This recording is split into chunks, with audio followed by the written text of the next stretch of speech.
Melina here. This is my second attempt at filming this, and I'm just going to try to go real quick. I acquired 30 books in the month of March, and I'm going to just go through them real quick. I might not have a synopsis for all of them, but I'll try to mention where I got them and around how much I spent for them. So, we'll start off with some arcs this time, because why not? I have here Vox by Christina Dall'Ocher, and this kind of sounds like that All Rights Reserved book that everyone was reading earlier, about this kind of thing where you are only allowed to speak 100 words a day if you're female. So I think it's just a take on feminism, but also a dystopian society. It sounds good. It comes out August 21st of this year. So we have that one. And then the only other arc that I have here is One Small Thing by Erin Watt. I haven't read any Erin Watt yet, but I have a book, When It's Real, that I bought recently on Kindle, so I figured if I like that and I like this author style, that there's another one here. I don't know what it's about. It's a contemporary romance, and it comes out June 26th. So, those aren't out yet. Now let's just see if I can get through these fast. We have the Tiny Book of Tiny Stories 1 and 2. I've seen the first one on Kick the PJ's channel, and I didn't know that these existed because I love the Hit Record TV show. These are put together by Joseph Gordon-Levitt, but they consist of lots of different artists and writers. And these are kind of just tiny stories / poems and a bunch of art. They are precious. I read them both. I tabbed the hell out of them, and I'll talk more about them in my wrap-ups, but I loved these. And I would definitely recommend getting your hands on them if you want something like that, like a little creative, collective project kind of thing. Next here, I have Good Omens by Terry Pratchett and Neil Gaiman. This is the tiny black edition, because I think most of the paperback ones are white. I've heard good things. I might buddy read this with my mom sometime soon. We had this. Yeah, and the tiny books of tiny stories, I got those at my job for like $3 each. And Good Omens was like around $2. This was also around that same price because they're all tiny books. And this is Star Wars Aftermath by Chuck Wendig. I think this is the first book in a trilogy, and I believe this is the first time that a queer character is featured in the Star Wars universe. And yeah, I'm excited for this. I have it. I have an ever-growing Star Wars collection, especially a ever-growing Star Wars book collection. So we have that. Next, again, I constantly buy Stephen King. My collection is just never-ending.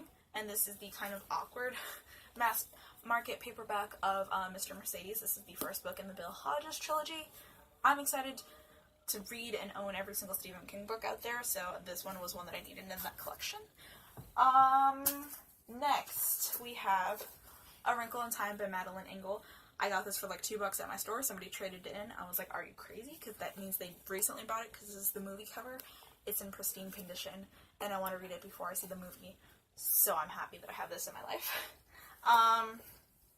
Next, I have probably the book that I'm most excited about in this haul, and that is because this is The Crowns of Crosswald by D.E. Knight. I was contacted by the author on Goodreads, and they asked me if I would like a copy of their book for free in exchange for an honest review, and I was like, hell yes. This is probably the next book that I'm going to pick up. Well, this is definitely the next book I'm going to pick up after I finish the ones that I'm in the middle of currently. This is one that I've heard a couple of people talk about and compare to Harry Potter, and the cover is gorgeous. I am so grateful for this, and it's my first review copy that I've ever owned, and I'm just so happy for it. Next, we have The Tiger's Curse by Colleen Hooke. I think this is the first book in a trilogy about tigers and a curse. It's a YA fantasy, and whenever I meet somebody who is also into books, I always am sure to ask them what their favorite book is so that I can read it and kind of have that kind of bond with them and see kind of if it's my taste, and I might discover a new favorite book. And this is one of my coworkers' favorite books of all time, so I picked it up. It was like $3 at my store. Next, I think unless I specify otherwise, it's safe to say that I got all of these for around $5 to under at my store, Second and Charles. This is Brokeback Mountain by Annie Prolux. I don't know. Gay Cowboys. I own the movie and I really want to see it, but I wanted to read it first, even though I haven't heard necessarily good things about the original text. I'm excited. I might read that for Pride. Next, we have here a book that, you should be proud of me for picking up. This is The Novelist's Essential Guide to Creating Plot by J. Madison Davis, which is a very similar name to a friend I once had. This is a nonfiction book about writing and formulating plot. I'm a writer. I need to start getting on putting together a coherent first draft of any of the books that I've started, and this, I figured, is a good step to start when I finally have some time amongst school and work. Next, I have The Handmaid's Tale by Margaret Atwood. This is the Hulu TV show cover. I have read this, but I had a copy that I had gotten from the free bin when I was still able to pick up books from the free bin. And so, since it was free, it was beat up and falling apart. And I read it. It's one of my favorite books of all time. And I wanted an edition that was brand new and a bigger, not mass market paperback size. And it's gorgeous. I'm happy I have it. And now, whenever I'm ready to reread this book, I have the version that I've been wanting. So there's that. And in a similar vein, the gist is kind of the same thing with the Absolutely True Diary of a Part-Time Indian by Sharmin Alexie. I read this, but the copy that I had gotten from the free bin. It was falling apart. It was being held together by tape. I already had tabbed it. I just moved all of my tabs to this one and got a used version at my store that was still in pretty pristine condition, and got one that I'll be proud to have on my shelves for when I recommend this to people and all that stuff. And I gave my mom the other copy so that she could try it out and see if she likes it. Next here, I have the riveting, memoir, I Am Pusheen the Cat by Clara Belton. This is kind of Pusheen's memoir where she talks about what she likes and what she doesn't like, and I love Pusheen, and it was cheap at my store, so I picked it up. My sister has it, and it always seemed adorable. Then this one, Clarence for $1 or 99 cents or something. This is Naomi and Eli, or Ellie, I don't know how it's pronounced, No Kiss List by Rachel Kahn and David Levithan. I have read Dash and Lily's Book of Dares by them, and then I've read Every Day by just David Levithan, and I love the writing style of him, and I liked the writing style of Dash and Lily, so I'm excited to pick this one up. Plus I want to see the movie that stars Victoria Justice and Matthew Daddario. So, plus it has LGBT rep. It's just something that I'm really excited to get to, and it was mad cheap, and it's gorgeous, so I picked it up. Next here, we have The 5 Stages of Andrew Brawley by Sean David Hutchinson. I know that this is about this guy who lives in a hospital, I think, and then a burn victim gets, brought in, but it also has, comic strips. It's LGBT. It sounds like it's going to be really depressing, but really beautiful, and I'm excited to have it in my life. So, that's the story with that one. Next, I have one that I'm kind of salty about now. I'm still really glad that I own this book, because I'm really excited to read it, and it's gorgeous, but we got it traded in at my store a little bit after I got it, and I had bought it brand new at Target for more money. And that is Call Me By Your Name by Andre Ackman. And everyone's heard, or at least a majority of people have heard of the movie now, because it has been nominated for a lot of stuff. It was nominated for an Oscar, and I really want to see the movie, but of course, I'm a book person primarily, and I need to read the book first, and it's gorgeous. I'm excited to get to it, maybe during Pride Month. I'm saying that about anything that features an LGBT character in here. Next year, one that I've already read is Miguel's Music. This is a Coco book that after I read I watched the movie, I wanted something simple that still had, gorgeous illustrations throughout, and it also came with stickers, and yeah, so I picked that one up, and it was what I needed at the time. Next, I have The Raven Boys by Maggie Stiefvater. This is the first book in the Raven cycle. I got this at Goodwill for, I think $1. And this is one that hasn't necessarily always been on my radar, but everyone always raves about it. The cover's gorgeous, and it was mad cheap. So I'm like, screw it, maybe I'll try it. Maybe I'll discover something by opening my mind for once. Next year, we have A Little Life by Hana Yanagihara. This has won a bunch of awards. I love the cover, even though it's kind of strange. It's huge, so I might save it for a tome topple. It is LGBT, and it is about these young men who are poor and I believe also queer, trying to make it a life for themselves in New York. I'm really excited about this one. Lots of people have really good things to say about it. This is one. Charles of Apollo, book 1, The Hidden Oracle by Rick Riordan. This is the first book in a series about Apollo, but the kind of 11th or something book in the whole Percy Jackson timeline, kind of like how Cassandra Clare does her things. I'm excited to read this, but it's going to be a little while until I get to it because I still have to make my way through Percy Jackson and the Heroes of Olympus and stuff, but it was brand new in pristine condition for $1 at my store, so I picked it up because I have a problem and it's gorgeous and I can't leave it there and just miss the opportunity to have it at that price. Then I have By Your Side by Casey West. This is a contemporary YA romance book about this girl who gets trapped in a library with her crush. This is one that I've been wanting forever, and when I saw it at Goodwill for like $1, I was like, I'm picking this up. And I have it, and I'm super excited about it. Next, Saving Red by Sonia Sones. Sonia Sones is one of my all-time favorite contemporary romance authors, YA romance authors. I have no idea what this book is about. It's contemporary and YA, I can tell you that. And all of her books are in verse. And this is one that I've constantly visited at my store to make sure it was still on the shelf, and I'm like, if one day it's not, I won't forgive myself for not having picked it up, so I did. Next, Goodwill, $1, The Wrath and the Dawn by Renee Ahdieh. This is a gorgeous cover. The back is a little bit torn and I might need to tape it, but it's part of a duology that is a YA retelling of the 1001 Nights, and I'm just excited to finally have it. Next, Frida by Jonah Winter and illustrated by Anna Juan. This is just an illustrated kind of telling of Frida Kahlo's life, and I needed a Frida Kahlo book in my life because I didn't own any, and it was messed up.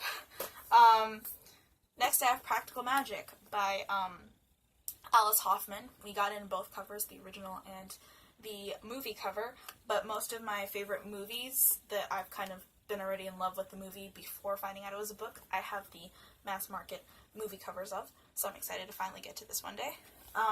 Maybe around Halloween. I think I'm going to be motivated to pick it up. Next, if you're a Gravity Falls fan, I have Dipper and Mabel's Guide to Mystery and Nonstop Fun. This is kind of a journal-esque thing with like pictures from the show, commentary by Dipper and Mabel. It looks adorable, and maybe one day I'll flip through it or just read it cover to cover, and I'm excited to own it, and it's beautiful. Next, we have this bind-up of a complete trilogy. This is Psycho, Psycho 2, and Psycho House by Robert Bloch. I have the first one separately, and a cover that I think is gorgeous, so I'm not going to get rid of that one. But I also love this cover because it's very classic and vintage and of its time. And since I read the first book and adored it, I'm really excited to read the other two. I've heard really interesting things about the backstory of the second one and how it was written. And yeah, I love classic horror novels, classic horror movies. So I got those. For $5 at Target, I have What Pet Should I Get by Dr. Seuss. It was his birthday and lots of his books were on sale, and I really wanted to own one and read it and be in the spirit of his writing for his birthday. And I loved this. It completely fit the bill of what I needed at the time, and it was gorgeous, and it was beautiful.